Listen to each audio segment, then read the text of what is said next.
Hello மக்களே, நம்ம கதையுடைய ஒரு குட்டி டீசர் பார்த்துடலாமா?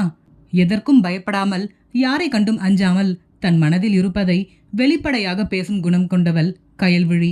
இவளின் குடும்பத்தையே வெறுக்கும் அபிமன்யு தன் தாயின் விருப்பத்திற்காக கயல்விழியை திருமணம் செய்து கொள்ள ஒப்புக்கொள்கிறான். அதன்படி இன்று அபிமன்யுவிற்கும் கயல்விழிக்கும் திருமணம் செய்ய ஏற்பாடுகள் தடபுடலாக அரங்கேறிக் கொண்டிருக்க, மணமகன் அபிமன்யு தன்னுடைய திருமணத்திற்கு முழுதாக தயாராகி மணமகளுக்காக காத்து கொண்டிருக்கிறான். ஆனால் கயல்விழி அமர வேண்டிய இடத்தில் அவளின் தங்கை யாழினி அமர்த்தப்பட்டாள்.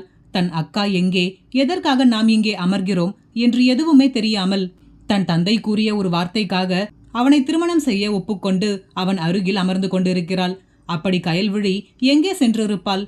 யாழினிக்கும் அபிமன்யுவிற்கும் திருமணம் நடக்குமா? அபிமன்யு இவர்களின் குடும்பத்தை வெறுப்பதற்கான பின்னணி என்ன? முழு கதையையும் கேட்டு மகிழ என்னுடைய சேனலை சப்ஸ்கிரைப் செய்து